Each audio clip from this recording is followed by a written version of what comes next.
Imagina llevar 40 años perseguido por el gobierno chino. Hay gente que está en esta situación. Vamos a ver quiénes son y por qué. Buenas gente, bienvenidos a Recorriendo Hong Kong. Yo soy el señor Conejo y hoy lo que vamos a hacer es hablar de otro tema polémico relacionado con la política china. Vamos a hablar del tema del Falun Gong, un grupo religioso. Aunque que sea un grupo religioso, la verdad es que está un poco en entredicho, porque no son una religión al uso, pero sí tienen características que la podrían nominar como religión. Bueno, vamos a hablar de ellos, de quiénes son, de qué es lo que hacen y por qué se han ganado ese odio del gobierno chino. El Falun Gong, en su origen, es una práctica espiritual que nació en el norte de China y que se basa tanto en técnicas de meditación como en técnicas de Qigong. El Qigong es estos ejercicios de movimientos lentos, de control del cuerpo y de control de tu ki y de tu chi para mejorar tu salud y tu estado mental. La primera vez que esta disciplina se abrió al público y que se enseñó en público fue en 1992 por parte de su líder, que se llama Li Hongzhi. Aquí viene la primera parte de por qué hay quienes lo consideran una religión, y es que dentro del grupo de Falun Gong a Li Hongzhi lo consideran prácticamente Dios. Incluso le dan poderes especiales, como poder flotar, como poder ver el futuro, incluso atravesar las paredes. El objetivo último de los practicantes de Falun Gong es alcanzar la iluminación espiritual, tal como Buda, deshaciéndose de todos los apegos terrenos. Para ello siguen tres principios que serían la moralidad, la benevolencia y la tolerancia, lo cual suena bastante bien. Sus ideas de base son una mezcla entre el budismo y el taoísmo. Al principio de los 90, el Falun Gong no tenía ningún problema en China, de hecho tenía incluso apoyo oficial, tenía una asociación estatal de Qigong, incluso tenían apoyo económico y todo eso de parte del gobierno, no había ningún problema con ellos. Ocurre que con el paso del tiempo el Falun Gong se hace más masivo, se llega a conocer a más gente y su ideología y su discurso se empieza a extender y se empieza a hacer conocido. Entonces se ve que no era tan bonito como los tres principios de los que hemos hablado antes, y es que resulta que el Falun Gong también se opone a la normalización de la homosexualidad, al feminismo y también a la ciencia y las medicinas modernas, lo cual es bastante negativo. Aparte de eso, también tiene cierto discurso antirrevolucionario, como lo llama el gobierno chino, anti-CCP, y también llegaron a ser muy masivos, llegaron a tener millones y millones de afiliados, millones y millones de miembros, y eso estaba haciendo que el Falun Gong tuviera muchísimo poder social y la capacidad de dirigir el pensamiento de su grupo, por supuesto, y eso le causó miedo al gobierno chino sobre si podían también llegar a tener poder político, ya que había un discurso contra ellos, eran muy masivos y estaban en su contra, unido a lo que hemos hablado antes de las cosas que no querían apoyar, como el feminismo o el progreso científico y médico, algo que el gobierno chino sí que se toma muy en serio. Por esto, el gobierno chino hizo una propuesta al Falun Gong y les propuso que tenían que abrir sucursales donde hubiera cada centro de Falun Gong, habría que haber una sucursal del gobierno chino, para mantener la vigilancia, para mantener la buena relación.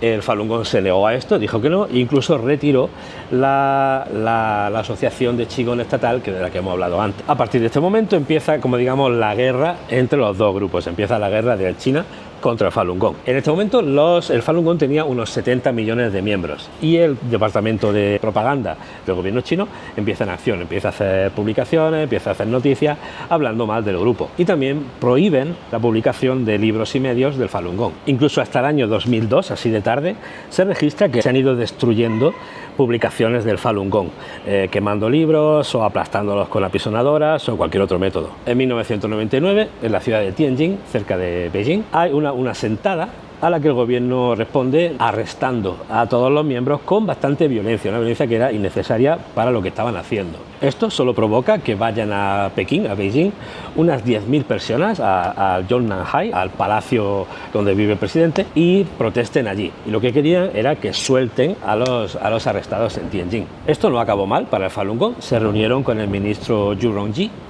y él le prometió que iban a soltar a los arrestados, así que esa protesta salió bien. El Falun Gong, por su parte, lo que hace es combinar a sus miembros a que no hablen más de las ideas y de los principios del grupo, que se callen, que lo mantengan en secreto, y que si necesitan hablar, que si por cojones tienen que decir algo sobre su grupo, que sea solo para desmentir y negar cualquier cosa que el gobierno chino diga sobre ellos. El 10 de junio de 1999, el gobierno chino crea una oficina específica para atacar a todo el tema del Falun Gong.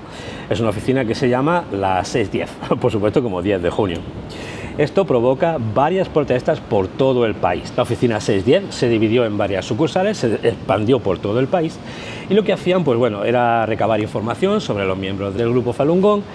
También hacían labores de vigilancia y también expandían la propaganda del partido. También tenían la capacidad de, si lo consideraban necesario, celebrar juicios sobre los miembros del Falun Gong. En este punto empiezan a surgir las habladurías o las sospechas de que hay torturas y asesinatos dentro de estos arrestos. El 20 de junio se suceden arrestos por todo el país. Aquí las fuentes varían bastante. Tenemos la fuente del gobierno chino, tenemos la fuente extranjera y tenemos las fuentes de Hong Kong. El gobierno chino, el número mínimo que da son unos cientos de detenidos y la fuente de Hong Kong dan unos 50.000. Así que bueno, vete tú a saber. Nadie niega que hubo detenciones y sería un número elevado. Estas detenciones hacen que las protestas que ya había por todo el país se recrudezcan y durante 3 días haya unas protestas supermasivas. China lo que hace es justificarse al público diciendo que el Falun Gong iba contra los principios del gobierno y del país, por el tema de que China es oficialmente atea y de todo el tema del progreso científico y médico. Todo esto que estamos hablando es en el año 1999, ocurrieron muchísimas cosas ese año. Otra cosa que empieza a ocurrir es que hay juicios en estas detenciones que hubo, a toda la gente que se pilla, se le hace un juicio. Y estos juicios no se hacen acorde a la regla de ley, que es que la ley que hay se aplica a todo el mundo por igual, sino que se hace conforme a los dictados del Partido Comunista.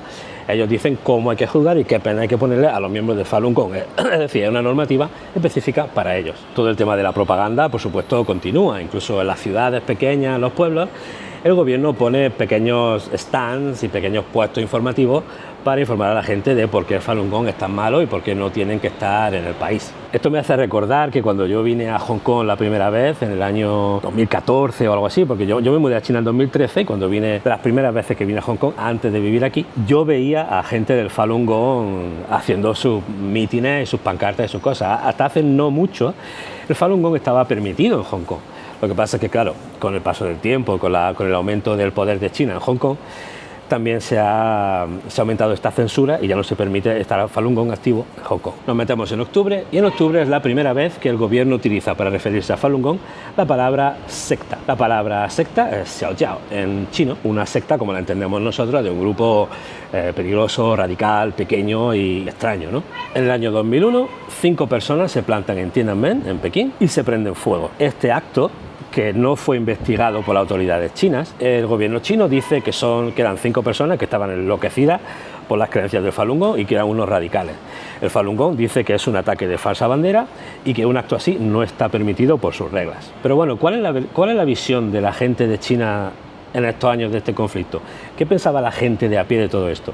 Pues la verdad es que no tenían nada en contra del Falun Gong, no los percibían como un riesgo ni como nada, y de hecho decían que el gobierno estaba exagerando con las medidas que estaban tomando. La campaña propagandística del gobierno chino contra el Falun Gong continúa, por supuesto, y se expande a 2 frentes. El primero es los colegios, empiezan a usar las aulas para enseñar a la gente por qué el Falun Gong no era bueno. Y también hay una censura total en Internet respecto a este tema. Y esto continúa hasta el día de hoy. No es posible encontrar en el Internet chino nada de información del Falun Gong. Es entonces cuando conocemos qué hacía China con sus prisioneros. Esta información es como, igual que pasa con el tema de los yugures, del vídeo que hice antes, hay que tomárselo con filosofía, hay que investigar más y hay que no creerse todo lo que dice todo el mundo, sea del bando que sea. Yo explico lo que yo he averiguado y yo os convino, como siempre, a investigar por vosotros mismos, a saber más y a formaros vuestra propia opinión. Pero bueno, yo voy a contar la información que yo tengo. Una de las cosas que China quería hacer era la reeducación.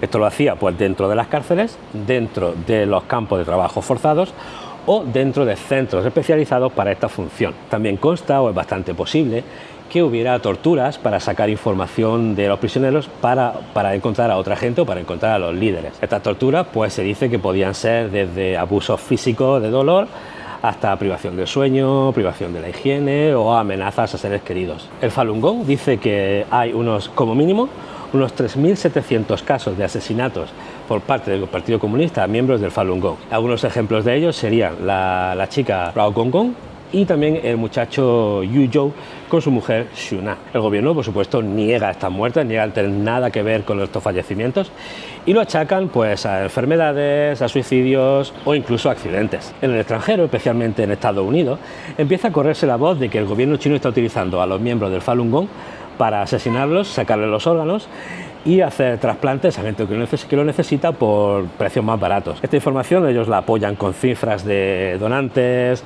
trasplantes hechos, prisioneros y todo eso, pero realmente las pruebas son bastante difíciles de encontrar porque ya sabemos cómo de oscurantista es el gobierno chino a la hora de manejar este tipo de cosas. Actualmente, a día de hoy, el Falun Gong no tiene presencia en Hong Kong ni en China, pero sí que tiene bastante fuerza en el extranjero, en bastantes países, incluyendo España, Francia, Estados Unidos, están muy expandidos por el extranjero. Y es incluso en el extranjero donde China continúa intentando hacer ataques hacia ellos, intenta hacer publicaciones allí dirigidos a los chinos de la diáspora que viven en el extranjero, intentan hackear las webs, por ejemplo, han llegado también a mandar espías o incluso a hacer presión política sobre los mandatarios de ese país. A día de hoy la ideología del Falun Gong no ha cambiado tanto, siguen siendo lo que podríamos llamar de corriente de ultraderecha o de corriente muy conservadora.